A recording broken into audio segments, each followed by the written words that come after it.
Assalamualaikum warahmatullahi wabarakatuh. Perkenalkan, nama saya Gustin Kusuma Mulyo dari Prodi 1 PAIB. Di sini saya akan menjelaskan hasil resuman saya pada matkul Sejarah Kebudayaan Islam. Yang pertama ada Portret Masyarakat Jawa Tengah bagian Barat Selatan, Banyumas Pra-Islam. Yang pertama, kehidupan sosial politik. Pembahasan mengenai Banyumas sebelum Islam tidak bisa dipisahkan dari sejarah dua kerajaan besar yang menguasai bumi Jawa, yaitu Kerajaan Majapahit Jawa Timur dan Pajajaran pada bagian Jawa Barat.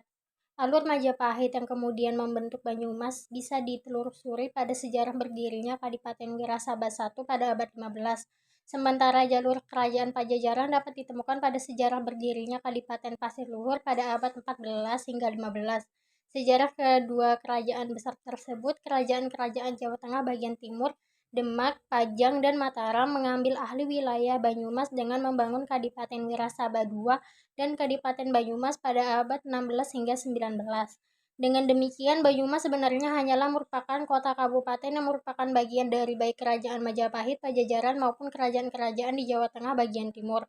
Dalam babat Wirasaba diceritakan mengenai asal-usul Jakakutu dan Raden Pangguon atau Adipati Wirabudaya yang saat ini menjadi Adipati I di Kadipaten Wirasaba I pada abad ke-15. Pada saat itu wilayah Kadipaten Wirasaba I merupakan bagian dari wilayah Kerajaan Majapahit II pada tahun 1429 hingga 1522.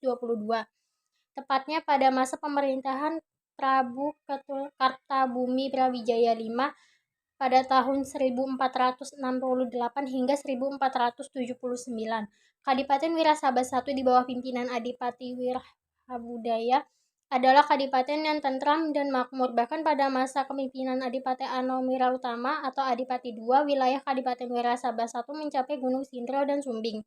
Sementara pada babat Pasir Luhur Napaktilas Banyumas bidak dilacak pada zaman Kerajaan Pakuan Parangian atau Pajajaran di Jawa Barat bagian timur, tepat pada masa kepemimpinan Sri Prabu Langgawesi Dewa Niskala pada tahun 1466 hingga 1474 dan putranya Sri Prabu Linggawastu Ratu Purnamajaya Dewata pada tahun 1474 hingga 1513. Dan Sri Prabu Linggawi ini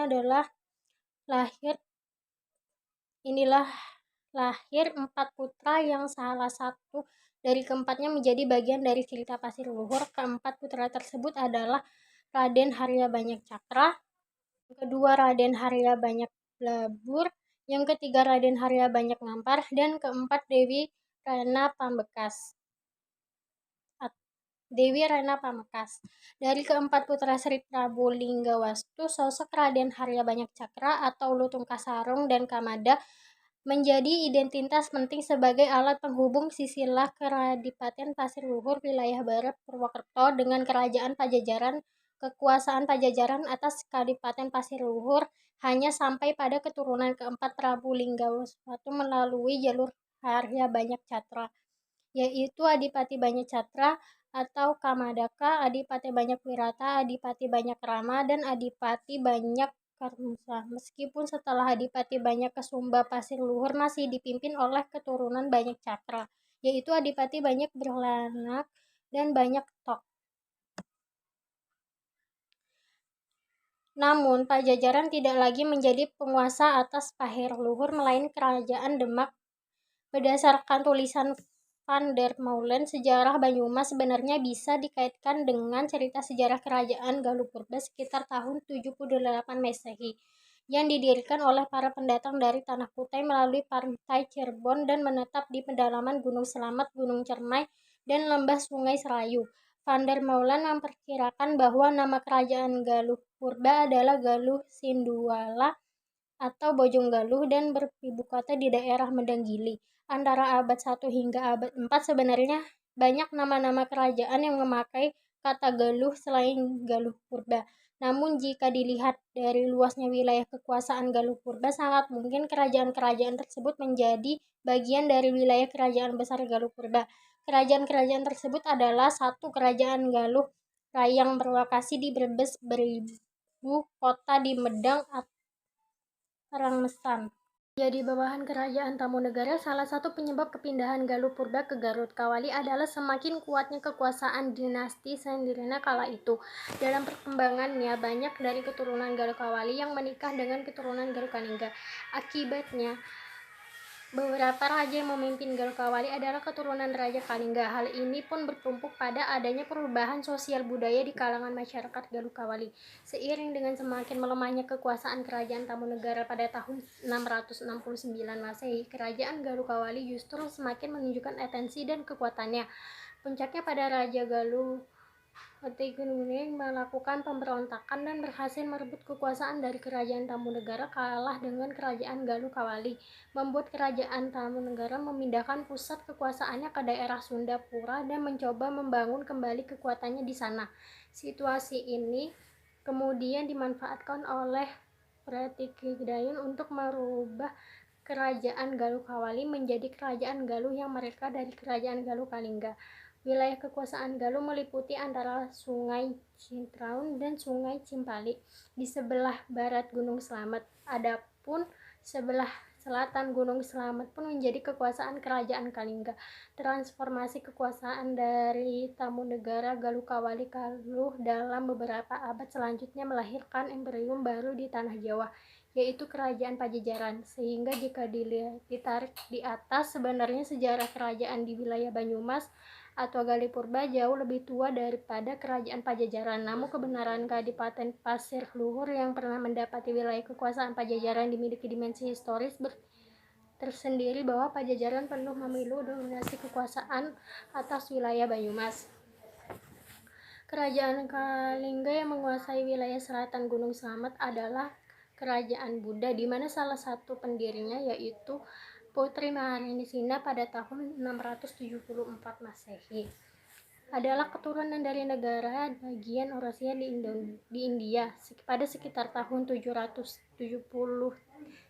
Pada sekitar tahun 732 Masehi, salah satu keturunan atau cicit Maharani Sina yaitu Sanjaya menggantikan menjadi raja kerajaan Kalingga bagian utara yang kemudian menjadi cikal bakal bumi Mataram yang beragama Hindu. Dari sosok Sanjaya inilah kemudian lahir Wangsa Sanjaya yang secara terus-menerus memerintah kerajaan Kalingga Utara dan Mataram atau Mataram kuno. Ibu kota pertama kerajaan ini adalah Medang Kemulan antara Pekalongan dan Jepara. Selanjutnya, pada kehidupan ekonomi masyarakat, di sisi kondisi alam, seluruh daratan di Pulau Jawa dikenal dengan kesuburan tanah dan curah hujannya yang tinggi. Faktor akan inilah yang kemudian membuat masyarakat di Pulau Jawa mampu mengembangkan budaya tanaman tahan dengan hasil ekspedisi pertanian yang unik antara satu daerah atau desa dengan daerah yang lain. Beberapa daerah yang dikelilingi atau diapit oleh beberapa pegunungan vulkanik serta dataran tinggi, bahkan cekungan terlalu sendiri pengaruh sosial budaya. Pada masa pra-Islam, kolonialisme Eropa masuk ke Pulau Jawa, masyarakat hanya bertumpu pada sungai-sungai sebagai sarana penghubung antara masyarakat di satu daerah dengan daerah lain. Bahkan jauh pendek aliran sungai di Pulau Jawa turut membentuk mata rantai kekuasaan yang ada kala itu. Sebagai contoh misalnya, aliran Sungai Brantas di Bengawan Solo yang dijadikan syarat penghubung jarak jauh oleh masyarakat, telah berhasil membentuk pusat kerajaan besar yaitu Majapahit dan Mataram. Sementara sungai-sungai lain yang umumnya beraliran pendek tidak mampu membentuk relasi masyarakat dalam skala besar, sehingga dari sisi kekuasaannya yang berbangun juga terlatih kecil atau kadipaten. Belum tersedianya sarana pengembangan perhubungan yang memakai pada masa itu menyebabkan masyarakat tanpa mengandalkan kondisi cuaca dalam ekspresi hal tersebut pertanian atau perkebunan. Ketika cuaca hujan lebat dan sungai-sungai menjadi deras alirannya, maka ini jelas menghambat distribusi hasil panen masyarakat, dan itu juga yang berdampak pada tingkat pendapatan mereka. pada perekonomian masyarakat Jawa, termasuk Banyumas, sedikit mengalami perkembangan ketika memasuki abad ke-6, di mana kerajaan-kerajaan besar di Jawa dan Mataram mulai membuka jalur perdagangan dengan negara-negara lain di kawasan Asia seperti India, Cina. Pada masa ini masyarakat tidak lagi hanya memanfaatkan sungai sebagai jalur distribusi perkebunan, tetapi juga laut dengan berbagai dermaga dan pelabuhannya. Profesi masyarakat juga berkembang, tidak lagi hanya menjadi petani, melainkan juga ada beberapa yang menjadi pedagang, eksplorasi barang, dan penguasaan kapal barang. Islamnisasi di wilayah Jateng bagian barat. Yang pertama ada peran Wali Songo. Dalam Islam disebutkan bahwa Wali Songo atau 9 wali adalah 9 ulama yang merupakan pelopor dan pejuang pengembangan Islam atau Islamisasi di Pulau Jawa pada abad ke-15, masa Kesultanan Demak. Kata wali dalam bahasa Arab antara lain berarti pembela, teman, dekat, dan pemimpin. Dalam pendakian wali biasanya diartikan sebagai orang yang dekat dengan Allah atau waliullah. Sedangkan kata songo dalam bahasa Jawa berarti 9. Maka wali songo secara umum diartikan sebagai 9 wali yang dianggap telah dekat dengan Allah Subhanahu wa taala, terus menerus beribadah kepadanya, serta memiliki keramaian dan kemampuan lain di luar kebiasaan manusia. Wali Songo artinya 9 wali. Sebenarnya jumlah bukan hanya 9. Jika ada seorang wali Songo yang meninggal dunia atau kembali ke negeri seberang, maka akan digantikan anggota baru. Songo atau 9 adalah angka keramat, angka yang dianggap paling tinggi. Dewan Dakwah merebut sengaja dinamakan Wali Songo untuk menarik simpati rakyat yang pada waktu masih belum mengerti saja apa sebenarnya agama Islam itu. Menurut penemuan Kiai Haji Bisri Mustafa, sebagaimana diuraikan oleh Syafruddin Zuhri, jumlah para wali itu tidak hanya 9 tetapi lebih dari itu.